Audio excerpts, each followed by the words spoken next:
5-4 Friday, 5 ways you are sabotaging your run progress. Episode 95 of the Do Hard Things Today podcast.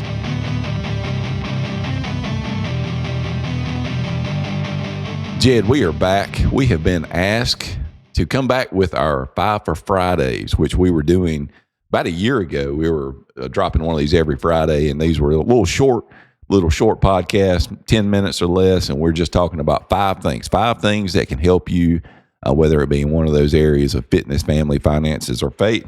And today we're going to talk about 5 ways that you are sabotaging your run progress. Now, Jed, this is something that is, I understand that you guys are going to be taking a little trip next January. Yeah, this one's not for me because you don't have, I'm looking at our list here and you haven't gotten off the couch yet on the list. So I'm not going to pay attention to this one very much. You won't pay attention to this one, but your wife, who has committed to the Disney half marathon, she has, yeah, next January, is she just finished her 10 days of walking, and now she's going to start her training for that. So this is something that can maybe help her and hopefully help some of you out there. So we'll keep these short and sweet. And number 1 is you are running too hard, too fast. Jed, have you ever decided, hey, you know what? I'm gonna get myself in shape. I'm gonna go out and this is what most people do. I'm gonna strap on some shoes. I haven't run in forever, but I used to run a little bit when I was in high school. And so I'm going to go out and I'm going to take off down the street. Did you watch the Oscars the other night? I did. Everything, everywhere, all at once. Yep. That's kind of how I exercise when I do start. It's as much as I can get right now. Yep. And what happens is you go out and you take off down the street and you get about 45 seconds in. You literally can't breathe. You think you're going to have a heart attack. And you say something like, I'm not a runner. This ain't for me. I'm not doing it. I'm going back in. I'm mad. Go to the refrigerator, get you something to eat, sit down on the couch, and your running is just not for you. So that running too hard, too fast is something that will absolutely sabotage your run progress, especially when you are just getting off the couch. Number 2, not warming up or cooling down. I am the world's worst about this. If I've got to run, and I'm not a beginner anymore. I mean, I run 4 or 5 times a week, but I still fall into the trap sometimes of I just go out and just start running. I just go right into my run, don't warm up at all. And then whenever I'm finishing, if I've got a 5-mile run, I run all the way and I'm running hard until that 5 miles is done. Then I just stop, get in the car and drive wherever I'm going. You know, I'll be 50 this year, and I'm not nearly as pliable or flexible as I used to be. And so that cooling down and warming up, where you're slowly kind of elevating your heart rate at the beginning and doing a little bit of a warm up, some dynamic stretches. That means that you're not just like bending over and grabbing those are static stretches, which are not what you want to do before you run, but just some dynamic leg swings, those kind of things.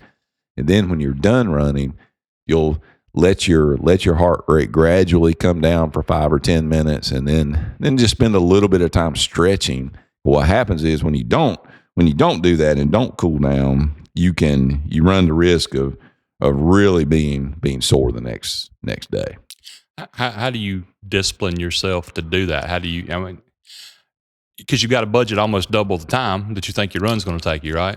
Well, you know, not necessarily. You have to, like, if I've got an hour run, what I will do now, and generally these things will be scheduled inside of my run. Coach Katie Malone has talked about this before in her workouts that she structures. She will structure, okay, if you've got a 5-mile run, then the first half mile is going to be an easy rolling into it, and then the last half mile or so is going to be a cool down. Right. What I've struggled with in the past is not following that. Just been like, well, I'm out here, like what you just said. If I'm going to be out here for 5 miles, or if I'm going to be out here for getting into some of those longer hour and a half runs or things, I want to be putting in max effort the whole time. And the ironic thing is if you don't warm up and cool down properly and stretch and do these things, your next workout will suffer. And so you just got to, you just have to discipline yourself to understand that these things are important, that it's very important to let your body warm up and cool down properly, or those things will sabotage your progress. Next thing, number 3, is adding mileage too soon. And this is a big one for beginners, that you jump in and you start running, and you may be walking, whatever that may be, and all of a sudden you farthest you've ever run is 3 miles, and you decide you're going to go out and run 6. And you'd be surprised how many people do that. And you have got to, your body has got to get used to the pounding of running. Running is very good for you, cardiovascular wise, for everything, physiologically, but it really pounds on your body. And if you go out and you add mileage too soon, your body has not been able to adapt to that pounding. Your body will start adapting to it. You'll get used to the pounding of your body, but you have got to allow it time to get used to that pounding. Next thing, number 4, is being afraid to pick up the pace. Now, we just talked about earlier of not running too fast too soon.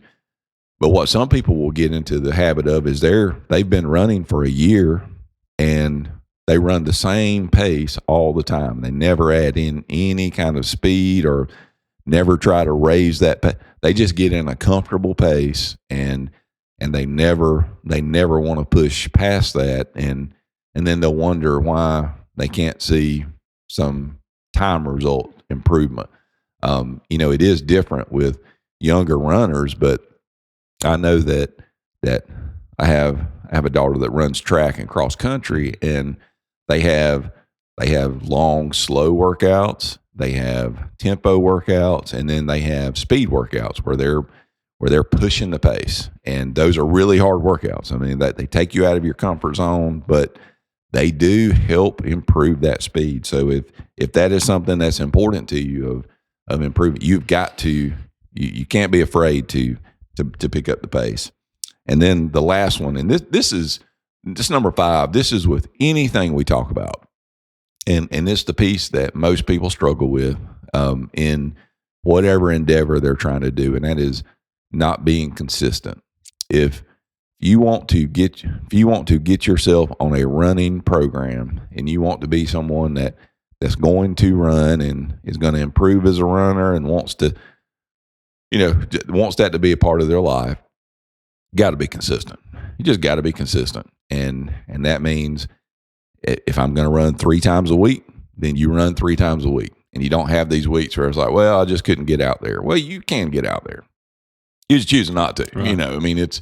You've got to be consistent on that. So hopefully these 5 things will help you to, avoid some of the pitfalls that are out there. And if running is something that you want to be a part of and that you want to improve in, these 5 things can really help you to just avoid some pitfalls and then do some things right. The main one is that last one, is staying consistent. So hopefully these helped you. Every Friday, we're going to be bringing you a 5 for Friday. This was episode 95. And like we end every podcast, and this is with running, with everything else that you will encounter in your life. If you'll do the hard things today, tomorrow will take care of itself.